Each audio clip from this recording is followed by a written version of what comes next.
دیکھیں جامی ٹرائل پہلے 2014 جب 11 میں یہ واقعہ 12 میں واقعہ ہوا تو اس کے بعد JIT بنی، پہلے ایک کمیشن جوڈیشل کمیشن بنایا گیا، اس کے بعد JIT بنی، اور انسداد دہشت گردی کورٹ سے پہلے ایڈیشنل ڈسٹرکٹ اینڈ سیشن جج کی کورٹ میں تقریباً 2 سال تک کیس چلتا رہا۔ 2014 میں اس وقت کے چیف جسٹس مقبول باقر نے ٹرائل کورٹ کو ہدایت کی کہ 1 سال کے اندر ہر حال میں اس کیس کو کا ٹرائل مکمل کر کے فیصلہ سنایا جائے، لیکن پورا سال تک نہ تو کوئی گواہ چل سکا، صرف ملزموں کی طرف سے درخواستیں آتی تھی، جبکہ سندھ حکومت نے جو اس وقت پروسیکیوٹر تھی اس کیس کی شازیہ ہنجرا، اس کو تنخواہ نہیں دی، ان کو سیکیورٹی نہیں فراہم کی، جس کی وجہ سے انہوں نے بھی پروسیڈنگ کی پیروی کرنے سے انکار کر دیا۔ اس کے بعد 6 مہینے تک کوئی سرکاری وکیل نہیں تھا۔ اس میں شروع میں ابتدا میں ایک سب انسپیکٹر ظفر اقبال اس کیس کی انویسٹیگیشن کر رہے تھے، تو انہوں نے ایک ملزم وسیم دہلوی جو کہ MKM سے جس کا تعلق تھا ان کو انویسٹیگیٹ کر رہے تھے، اور اس کی جو انویسٹیگیشن تھی اس کے مطابق یہ تھی کہ بھتہ لینے کے نہ ملنے پر یہ جلایا گیا ہے۔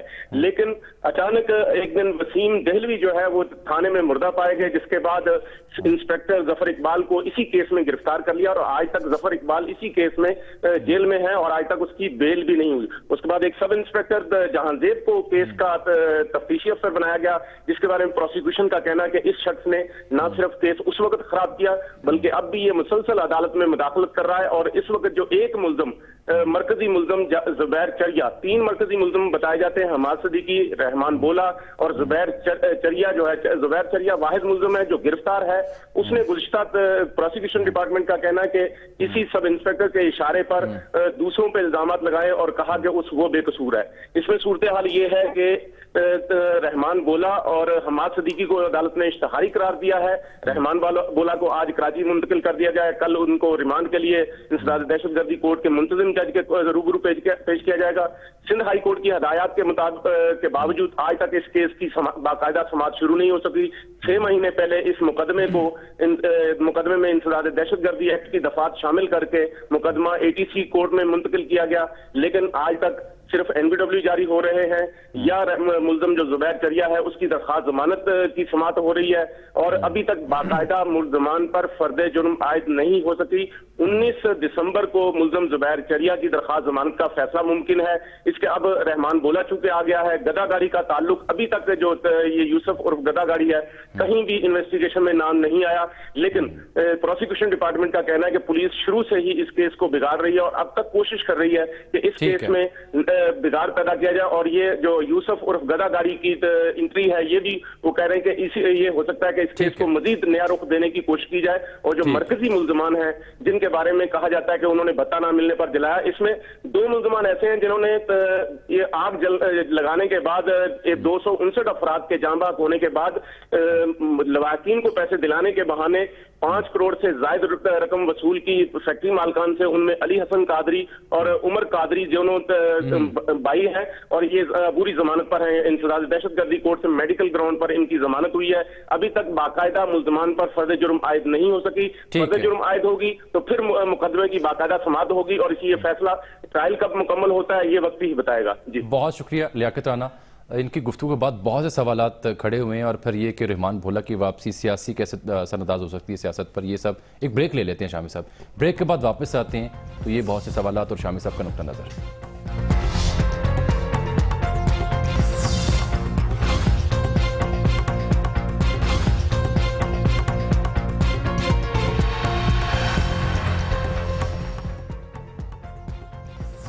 کراچی کی اور شامی صاحب لیاقت رانا صاحب نے تو جو سٹوری سنائی حقائق کی روشنی میں، اس نے بڑے سوالات جنم لیے ہیں، یعنی پروسیکیوشن نہیں ہو پائی، شازیہ ہنجرا صاحب نے تنخواہ نہیں ملی چھوڑ دیا، ایک سب انسپیکٹر جو تحقیقات کر رہے تھے وہ سلاخوں کے پیچھے ہیں، یعنی اور فرد جرم بھی عائد نہیں ہو سکے ابھی تک۔ پمبا کجا کجا نہ، اس کا مطلب کیا ہوگا؟ مطلب یہ ہے کہ ہر جو جگہ جگہ نا تن جو پورا جسم جو ہے وہ زخم ہو گیا ہے، تو مرہم کہاں کہاں لگائی جائے۔ ایسا ہی ہے۔ اور ابھی تو آپ یہ دیکھیں کہ مجھے بڑی ایک دلچسپ بات یہ معلوم ہوئی کہ یہ جو ہمارے چیف آف آرمی سٹاف ہیں جنرل راحیل شریف، یہ مختلف عدالتوں سے سزا پانے والے جو تھے، فوجی عدالتوں سے سزا پانے والے ملزم، ان کی سزائے موت کی توثیق کرتے رہے۔ بالکل۔ مگر جن کی توثیق ہوئی ہے نا ان میں سے کسی ایک کو بھی پھانسی کی سزا ابھی تک نہیں ملی, ابھی تک نہیں ہوئی. ٹھیک, کیونکہ ابھی تک ان کے معاملات سپریم کورٹ میں اٹکے ہوئے ہیں. تو یہ بڑی ایک عجیب بات ہے. تو یہ تو خیر ان یعنی فوجی عدالتوں کے جو فیصلے ان کا اثر تھا. یہاں جو ہماری دوسری عدالتیں ہیں انسداد دہشت گردی کی جو بنائی گئی بڑے اہتمام کے ساتھ, ان کی کارروائی کو آپ دیکھ لیجئے, پروسیکیوشن کیا کہہ رہی ہے, پولیس والے کیا کر رہے ہیں, کس طرح. یعنی اس کا مطلب یہ ہے کہ ابھی بھی وہ لوگ جو ہیں برسر عمل ہیں جو کہ اپنے گناہوں پہ پردے ڈالنا چاہتے ہیں, بالکل, اور ان کو پروٹیکشن بھی مل رہی ہے. لیکن یہ تو قدرت کا انتقام ہے, جو چپ رہے گی زبان خنجر تو لہو پکارے گا آستین کا, کہ لوگ سارے جو ہیں پکڑے جائیں گے, اور ہمیں توقع رکھنی چاہیے کہ کیفر کردار کو پہنچیں گے, اور جو ان کے سرپرست ہیں وہ بھی بے نقاب ہوں گے, اور ان کے منہ پر جو میرا خیال ہے خلق خدا جو ہے وہ برسوں تھوکتی رہے گی. اچھا جی, خان صاحب نے اب پارلیمنٹ کا بائیکاٹ ختم کر دیا اور وہ کہہ رہے ہیں خاص مقصد کے تحت ہم پارلیمنٹ میں جائیں گے, لیکن جو گفتگو انہوں نے کی پروگرام شروع ہونے سے کچھ دیر پہلے, اس میں انہوں نے ایک بڑا اہم بیان دیا, وہ ذرا سنتے ہیں اور پھر اس کی ذرا تشریح کرنے کی کوشش کرتے ہیں. جب میں سڑکوں پہ نکل, جی عمران فوج بلا رہا ہے, جناب مارشل لا لگوا رہا ہے, کم از کم اب اگر میں کبھی سڑکوں پہ نکلوں گا تو مجھے یہ اعتماد ہے کہ اب یہ کوئی نہیں کہے گا کہ جی فوج کو بلا رہا ہے, اب یہ ساری قوم کو پتہ. سر بڑا معصوم سا سوال ہے, کیا کہنا چاہ رہے تھے خان صاحب, مراد کیا تھی ان کی, کس صورتحال؟ خان صاحب کی یہ گفتگو میں نے سنی ہے ساری, اور اس میں ایک تو وہ اب کہہ رہے تھے جہاں وہاں جا کے تحریک استحقاق پیش کریں گے, تحریک التوا بھی پیش کریں گے, اور نواز شریف صاحب نے جو بیان دیا ان کے بقول اسمبلی میں, اس میں جھوٹ بولا ان کے الزام کے مطابق, اور یہ تحریک استحقاق پیش ہوگی. اور پھر یہ بھی کہا کہ ہم اب دیکھیے پارلیمنٹ کیا کرتی ہے. دیکھیں پارلیمنٹ جو ہے اس میں تو میجورٹی ہے جو حکمران جماعت ہے اس کی حکومت اس لیے قائم ہے, تو وہاں تو میجورٹی ہی فیصلہ کرے گی نا. خان صاحب اپنے جذبات کا اظہار کر سکتے ہیں, اپنا نقطہ نظر پوری شدت سے واضح کر سکتے ہیں, لیکن ہاؤس کو وہ مجبور نہیں کر سکتے کہ ان کی رائے مانے. اور ہاؤس جو ہے وہ تو پھر فیصلہ جو بھی کرے گا میجورٹی کے ساتھ کرے گا. لیکن آپ بھی وہ بات تو گول کر گئے. آج ملکہ خورشید شاہ صاحب کی طرف سے بھی اعلان کیا گیا کہ وہ بھی تحریک استحقاق پیش کریں گے نواز شریف کے بارے میں, ان کے بیان کے حوالے سے, کہ ان کے وکیل نے یہ جو کہا نا کہ یہ سیاسی بیان تھا جو انہوں نے وہاں دیا, تو سیاسی بیان جو ہے اس کا مطلب یہ تو نہیں ہے کہ جھوٹا بیان تھا. اچھا جی, ایک بریک کا کہا جا رہا ہے, اور کہہ رہے ہیں جو شامی صاحب نے تشریح کرنی ہے وہ بریک کے بعد لے جائیں. تشریح دیکھیے گا خان صاحب کے بیان کی ایک بریک کے بعد.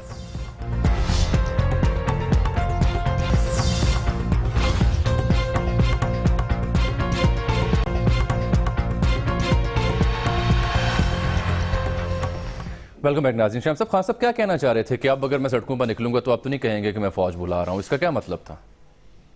دیکھیں اب یہ مطلب جو ہے نا, یہ تو یہ جنرل راحیل شریف صاحب سے پوچھا جا سکتا ہے, ریٹائرڈ جنرل راحیل شریف صاحب جی, یا جنرل باجوہ صاحب سے پوچھا جا سکتا ہے, کیونکہ اور تو کوئی تبدیلی نہیں آئی.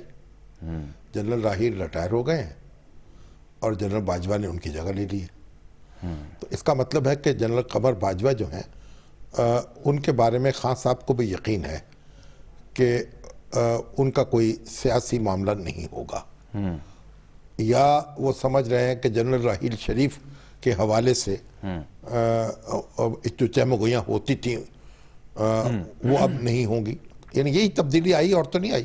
اور تو ویسے تو جنرل راحیل شریف جو ہے انہوں نے بھی کوئی ایسی بات نہیں کی جس سے حکومت جو ہے اس کے کوئی خاتمے کی نوبت آئے. بہت سے لوگ ان سے توقع کرتے رہے, لیکن جنرل قمر جاوید باجوہ جو ہیں ان کی شہرت تو بالکل ایک غیر سیاسی جرنیل کی ہے. تو اس لیے خان صاحب اس کے علاوہ تو غور وجہ نہیں ہو سکتی. میں تو کم از کم یہی سمجھاؤں. تو باقی خان صاحب خود اگر وضاحت کر دیں تو ایسی کیا تبدیلی آئی ہے جو اب ان کے بارے میں شک نہیں ہوگا. وضاحت تو درکار ہے خان صاحب, درکار ہے نا, زیادہ بہتر ہے. تو اگر وہ شاہ محمود قریشی صاحب کر دیں, یا ہمارے فواد چودھری صاحب بڑے ماشاءاللہ سپوکس مین ہیں, آج بھی بیٹھے ہوئے, وہی بتا دیں, عوام میں لے کے جائیں گے ہم معاملے کو. تو یہ بھی ذرا معاملہ عوام میں لے جائیں, بہتر ہوگا. ٹھیک ہے, تبدیلیوں کا آپ نے ذکر کیا, تو تبدیلیاں اور تقرر کچھ پاک فوج میں بھی 11 جرنیلز ہیں جن کے تبادلے کیے گئے ہیں اور جو سب سے اہم پوسٹ ہے آرمی چیف کے بعد DGISA کی وہ بھی تبدیلی آئی جی وہ بھی اس میں بلال اکبر صاحب گئے ہیں پھر عاصم باجوہ صاحب جو ہمارے ISPR کے ہیں وہ IG آرمز GHQ میں چلے گئے ہیں جنرل نوید مختار صاحب وہ ISA کے چیف وہ آ گئے ISI کے سربراہ ہو گئے تو اصل میں اب کیونکہ سوشل میڈیا پر اس پہ کافی بحث ہوتی رہی لیکن فوج میں جو تقرریاں اور تبادلے ہوتے ہیں وہ ایک آرمی چیف کی مرضی پر منحصر ہوتے ہیں اور جب بھی آرمی چیف کو نیا آتا ہے وہ اپنی ٹیم بناتا ہے ظاہر ہے میجر جنرل میں سے کس کو ترقی ملنی ہے اور لیفٹیننٹ جنرل ان کی ثوابدید ہے اور جو بھی ریکارڈ دیکھ کر فیصلے کرتے ہوں گے تو یہ باتیں زیادہ بحث میں نہیں آتی تو ہمیں بھی اس پہ نہیں کرنی چاہیے لیکن یہ ایک صاحب ہیں لیفٹیننٹ جنرل شاہد حمید وہ کہتے ہیں 39 سال مجھے فوج میں نے گزارے ہیں اور بڑی ڈیسیژن میکنگ کی اعلیٰ سطح پہ میں شریک رہا ہوں انہوں نے ایک بلاگ لکھا ہے اس میں طرح طرح کی باتیں بنائی ہیں جو کہ ایک نامناسب بات ہے اور ایک تو انہوں نے کہا کہ 27 میجر جنرل جو ہیں وہ سپرسیڈ ہوئے ہیں تو ہم نے جو معلوم کیا ہے وہ تو اس میں یہ اعداد و شمار غلط ہیں وہ تو ایسا کوئی نہیں جو 4-5 افراد جو ہیں اس کے حوالے سے بھی یہ کہا جا رہا ہے جو ہمارے ذرائع بتا رہے ہیں کہ سپرسیڈ ہوئے وہ بھی اس وجہ سے ہوئے ہیں کہ وہ تکنیکی طور پر آگے نہیں بڑھ سکتے تھے ان کا تعلق انہوں نے انفینٹری ڈویژن کمانڈ نہیں کیا ہوا تھا وغیرہ وغیرہ کئی توجیہات ہیں ترقی ان کی باقی اصل میں جس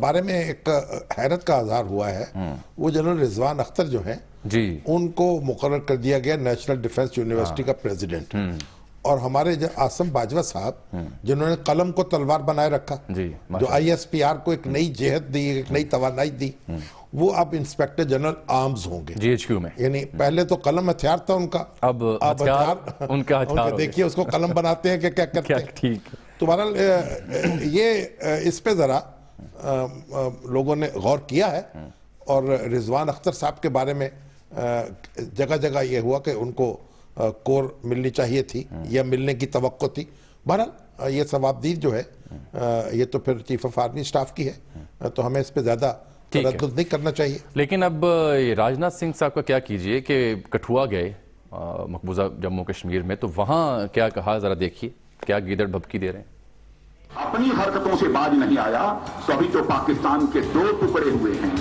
شاید اس پاکستان کے 10 ٹکڑے ہو جائیں اور پاکستان کے کھنڈ کھنڈ ہو جائیں کیا سوچتے کبھی منوہر پاریکر کبھی راجناتھ یہ راجناتھ جو کہہ رہے ہیں ان کو یہ بھی معلوم ہونا چاہیے کہ انڈیا میں کتنی علیحدگی کی تحریکیں چل رہی ہیں اور کتنی ریاستیں جو ہیں ان میں ایک بغاوت کی صورتحال ہے اور ان کی کئی ریاستیں جو ہیں تامل ناڈو کی اور جو اس میں تو اور خود ایون بنگال کے اندر بھی لا لیسنس کا کتنا عالم ہے کئی ریاستیں تو ایسی ہیں وہاں ماؤسٹ جو ہیں وہ قابض ہیں اور یعنی یہ ہندوستان خود جو ہے وہ ایک مشکل صورتحال سے دوچار ہے کیونکہ تاریخی طور پر یہ کبھی ایک ملک نہیں رہا اس میں کئی ریاستیں جو ہیں انہوں نے شامل ہو کے اس کو ایک جدید ہندوستان کو جنم دیا ہے تو اگر یہ پاکستان جو ہے اس کی تقسیم ان کا مطمع نظر ہے تو ان کو یقین دلانا چاہتا ہوں میں کہ ہندوستان جو ہے وہ بھی تقسیم ہوئے بغیر نہیں رہے گا بالکل اور اس لیے یہ باتیں اس طرح سے کرنی چھوڑ دیں ہندوستان اور پاکستان دونوں کا مفاد اس میں ہے کہ وہ ایک دوسرے کا جینے کا حق تسلیم کریں اور پاکستان اور ہندوستان کو مذاکرات کے ذریعے سے اپنے اختلافات جو ہیں وہ حل کرنے چاہیے اور مسائل جو ہیں ان کو طے کرنا چاہیے اس کے علاوہ دوسرا راستہ نہیں ہے دونوں ایٹمی طاقتیں ہیں اور اب جو معاملہ ہے اگر خرابی کہیں پیدا کرنے کی کوشش کی گئی تو پھر بہت کچھ اس میں بسم ہو جائے گا بالکل ٹھیک کہا آپ نے شاہم صاحب بلاول بھٹو زرداری صاحب نے بھی آج کراچی میں ایک پریس کانفرنس کی سینئر رہنماؤں کے ساتھ سابق وزیر اعظم یوسف رضا گیلانی صاحب بھی تھے شیر رحمان صاحب بھی ان کے بائیں جانب تھیں پیچھے فاروق اچھ نائک صاحب بھی ہمیں دکھائی دیے تو انہوں نے 4 مطالبات دہراتے ہوئے حکومت کو للکارا ذرا انہی کی زبانی سن لیتے ہیں کہ وہ 4 مطالبات ہیں کیا We have raised 4 demands. ہمارا پہلا ڈیمانڈ آپ پلیز پارلیمانی جوائنٹ پارلیمانی نیشنل سیکیورٹی کمیٹی جیسے وزیر اعظم یوسف رضا گیلانی کا دور میں تھا please reconstitute this. Our second demand was for democratic accountability for the Panama scandal. Point number 3, it is our simple demand to implement the APC on CPEC so that we can start our journey towards democratic accountability for our economy. And our fourth and final demand was for a democratically accountable foreign policy, the first step for which will be a foreign minister. تاریخ چلاؤں گا اگر میرے 4 مطالبات نہیں مانے جاتے. آپ دیکھیں گے کہ سب اپوزیشن جماعت ہو یا نون لیگ کے اپنے کچھ سیاستدان ہوں, ممبرز, الیکٹڈ ممبرز ہو, وہ سب ہمارے ساتھ ہوں گے. ہم سب ایک پیج پر ہیں. میرے 4 ڈیمانڈز لوں گا. اگر میں میرے 4 ڈیمانڈز نہیں لے سکتا ہوں تو پھر آپ دیکھیں گے کتنے زور سے میں احتجاج کروں گا کہ نواز شریف صاحب خود بھاگ جائے. جس طریقے سے سی ایم شہباز شریف صاحب نے بڑے عزت کے ساتھ اپوزیشن کیا تھا ہمارے خلاف, اگر اسی عزت کے ساتھ میرا وزیر اعلیٰ اس نعرے اٹھاتے, وابدہ کا آفیسز جلاتے, کیا آپ سمجھتے ہیں کہ ہمارے کورٹس جو ہے وہ میرے وزیر اعظم جیسے میرا وزیر اعلیٰ کو تو پہلے تو 4 مطالبات اور پھر جو انہوں نے شہباز شریف صاحب کی مثال دیتے ہوئے گلا کیا ہے.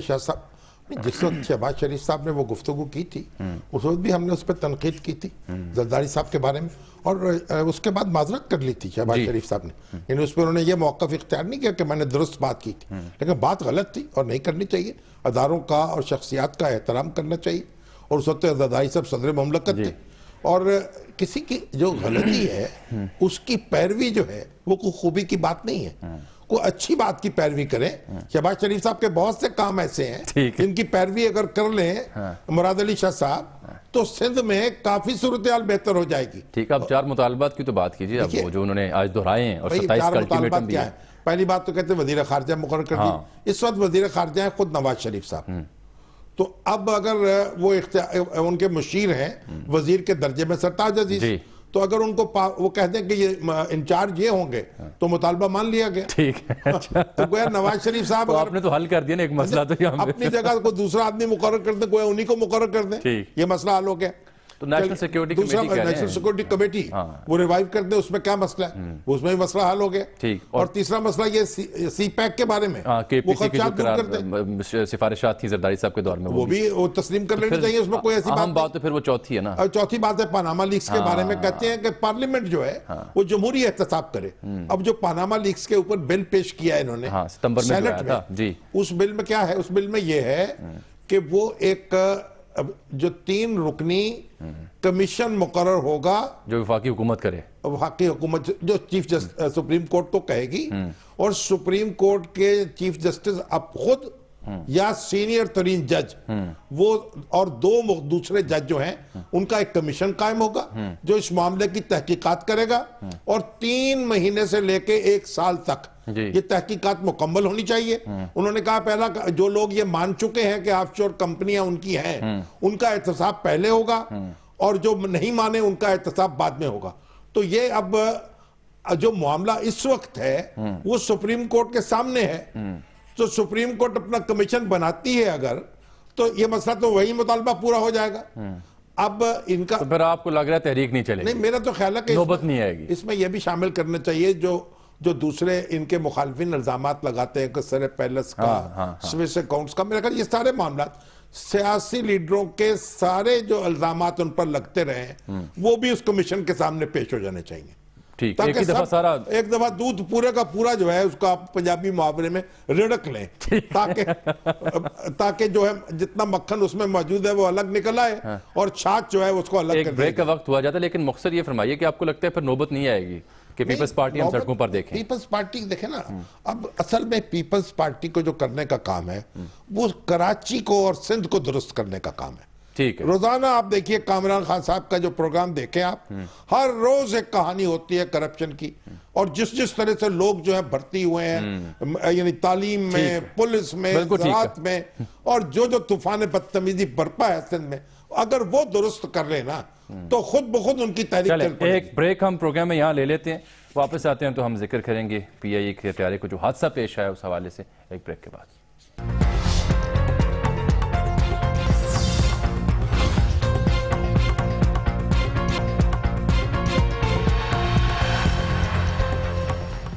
ویلکم بیک ناظرین. شاہم صاحب, ثانیہ حویلیاں کا ذکر کریں تو فرانسیسی اور کینیڈین ماہرین کی ٹیم جو ہے وہ آج جائے حادثہ پہ گئی, ملبے کا معائنہ بھی انہوں نے کیا. پھر جو چیئرمین پی اے انہوں نے بھی عہدے سے استعفیٰ دے دیا, وہ بعد میں بات کرتے ہیں. انہوں نے تو استعفیٰ دیا اس بات پر کہ سارے جو جہاز ہیں وہ گراؤنڈ کر دیے گئے, گراؤنڈ کیے گئے بغیر انہیں اعتماد میں. سول ایویشن اتھارٹی نے اس پر انہوں نے استعفیٰ دیا. وہ بہت بڑے بزنس مین ہیں اور ظاہر ہے کہ ہمارے ہاں جو اقدامات ہوتے ہیں یا فیصلے ہوتے ہیں بیوروکریٹک لیول پر وہ بس اسی طریقے سے ہوتے ہیں. اسی لیے کہا جاتا ہے نا کہ سرکاری ادارے جو ہیں یہ ان کو نقصان سے نہیں نکالا جا سکتا.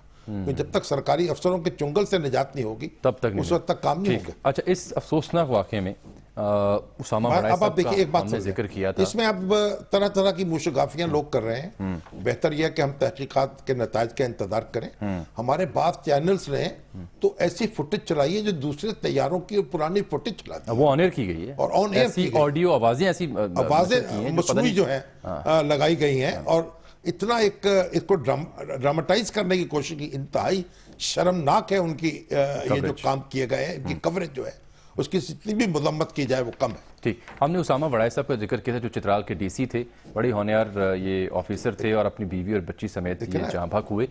یہ ان کے ماموں جو ہیں ذوالفقار چیمہ صاحب جو کہ ڈائریکٹر ہیں نیفٹک کے, وہ اس وقت ہمارے ساتھ ٹیلی فون لائن پر اب آپ دیکھیں چترال کی ایک بچی جو ہے 13-14 سال کی, اس کے والدین, اس کے بھائی بہن سب اس کے اندر لقمہ اجل ہو گئے. وہ اکیلی تنہا رہ گئی. اس کا غم میں اس کو دیکھ کے آنسو روک نہیں سکا. تو اللہ تعالیٰ اس کو بھی صبر دے. تو ذرا اسامہ جو ہے بڑے ایک مثالی افسر سمجھے جاتے تھے. ہم تصویریں میں ان کو کچھ دکھا رہے ہیں. ذوالفقار چیمہ صاحب بھی ہمارے ساتھ موجود ہیں. السلام علیکم ذوالفقار چیمہ صاحب. جی وعلیکم السلام. چیمہ صاحب, آپ کے جو بھانجے اسامہ, ان کی بڑی شہرت ہے کہ بہت اچھے افسر تھے, آپ کو اپنا آئیڈیل سمجھتے تھے اور آپ ہی نے ان کی تربیت کی اور آپ ہی ان کو لے کے آئے سول سروس میں. تو کچھ ان کے بارے میں کوئی اپنی یادیں تازہ کریں گے آپ؟ جی شامی صاحب, اللہ تعالیٰ نے ہمارے بھانجے اور بیٹے اسامہ کو غیر معمولی اوصاف سے نوازا تھا. پہلے تو بڑا فزیکلی بڑا چارمنگ, اونچا لمبا خوبرو تھا, ماشاءاللہ بڑا ذہین, قابل, بہت بریلینٹ تھا. ہر کلاس میں فرسٹ یا سیکنڈ آتا تھا. اس نے الیکٹریکل انجینئرنگ کی مگر میں اسے پھر سول سروس کی طرف کھینچ لایا. اور پھر یہ کہ پہلے چند مہینے تیاری کر کے وہ ڈی ایم جی کے لیے منتخب ہو گیا. اللہ تعالیٰ نے اس کو بہت ہی پرسنل کانڈکٹ اتنا اس کا اچھا تھا, بڑا مؤدب, بڑوں کا تابع دار, ہنس مخ, ملنسار, والدین کا خدمت گزار, بڑی شامی صاحب لائکبل پرسنالٹی تھی. سب اسے بہت پسند کرتے تھے اور سروس گروپ پر پریجوڈسز سے بالا تر ہر شخص جو بھی ملتا تھا وہ کہتا تھا اسامہ میرا بیسٹ فرینڈ ہے. اور چترال میں بڑا اظہار افسوس ہو رہا ہے, بڑے مقبول تھے, غم کیا منا جا رہا ہے ان کا. اب یہ جو ایز آفیسر تو شامی صاحب اس نے کمال کر دیا. ایبٹ آباد, پشاور اور چترال رہا. ہر جگہ لوگ اتنا اس کو یاد کرتے ہیں اور چترال سے لوگ آتے ہیں 20 گھنٹے کا سفر کر کے, پوچھتے پچھاتے والدین کے ساتھ آ کے, اور یہ بتاتے ہیں جی آپ کو اندازہ ہی نہیں ہے اسامہ صاحب ہمارا ہیرو تھا, ہمارا محسن تھا, یا انگریز نے کام کیا یا اس کے بعد انہوں نے کام کیا. اس کے پاؤں سوجے ہوئے تھے لیکن سیلاب میں, زلزلے میں سب سے آگے ہوتا تھا. اس کو جی لوگوں کے کام کرنے, ان کی زندگی میں بہتری لانے کا ایک جنون تھا, ایک پیشن کے ساتھ اس نے کام کیا. اب دیکھیں کہ سرکاری افسر جو ہیں جب خدمت کرتے ہیں تو کتنی تبدیلی لا سکتے ہیں, اور لوگوں کے دلوں میں کس طریقے سے گھر کرتے ہیں. بہت بڑا نقصان ہے جی ہم سب کو بھی اور پاکستان کو بھی. میں ایک فکرہ بولوں گا کہ آپ نے پڑھا ہوگا اس کے والدہ کا, آواز آ رہی ہے جی؟ ہاں جی. پہلی بار اخبار میں ان کا آیا ہے, میڈیا پہ سے پہلے تو نہیں بولے, ہماری سسٹر انہوں نے کہا کہ میں نے اس کو 2 چیزوں کی تربیت دی تھی, رزق حلال اور آخرت میں جواب دہی کا احساس. تو یہ گھر میں اس طرح کی تربیت ہوگی تو پھر اسامہ پیدا ہوں گے. بہت خوب, بہت درست کہا آپ نے, اور وقت کی قلت, ہم سب آپ کے ساتھ ہیں اس افسوس میں اور اس نقصان میں. بہت شکریہ جناب آپ کا. شام صاحب, ایک اور افسوس کی خبر تھی. ہمارے بہت ہی پیارے دوست, میرے ہم عمری فیضان بٹ صاحب جو ایئر وے کے ساتھ این ایل ای انچارج تھے, دنیا ٹی وی میں بھی رہے, ایکسپریس نیوز میں بھی رہے, ان کی وفات ہو گئی ہے اور ایک خوفناک حادثے میں گیزر جو ہے جی پھٹ گیا، واش روم میں گیزر پھٹ گیا اور زخمی ہو گئے، جھلس گئے، پھر 2 روز آئی سی یو میں رہے اور جان کی بازی ہار گئے 12 ربیع الاول کو، اور 2 چھوٹے چھوٹے بچے ان کے اور والدین کی، اور بہت ہی افسوس ہوا ان کی والدین کو اس صبر رخصتی دے پہ۔ اور حوصلہ دے، آمین۔ جو غم دیتا ہے وہ صبر بھی عطا کرتا ہے۔ تو کچھ موضوعات رہ گئے ہیں، بالخصوص آپ ہمارے ترکی کے جو پاک ترک سکول ہیں ان کے کو بچوں سے، ان کے ٹیچر سے آج ملاقات ہوئی، اور کس طریقے سے اب تو عدالتوں میں مقدمہ ان کا چل رہا ہے، حکومت نے کس ظالمانہ طریقے سے ان کو چند دنوں کا نوٹس دیا کہ آپ یہ سکول اب جگہ پاکستان سے نکل جائے۔ وہ بتا رہے تھے کہ کسی اور ملک میں ترک یعنی اساتذہ کے ساتھ یہ سلوک نہیں کیا ہم دیکھ رہے ہیں گیا ویژول جو میں کیسے بچے پاکستان رو میں رہے کیا ہیں۔ گیا ہے، اور ہماری جو ترک حکومت ہے، ہماری برادر حکومت، وہ اپنی پالیٹکس کو ہمارے لے آئی ہے ملک کے اندر، تو اس پہ بھی جتنا افسوس کیا جائے کم ہے، اور حکومت کو نظر ثانی کرنی چاہیے، جہاں تک ان کو ریلیف دے سکے ان کو دینی چاہیے، سہولتیں فراہم کرنی چاہیے۔ اب ینگ ڈاکٹرز کا معاملہ رہ گیا تھا وہ کل، تب تک لیے اجازت، اللہ حافظ۔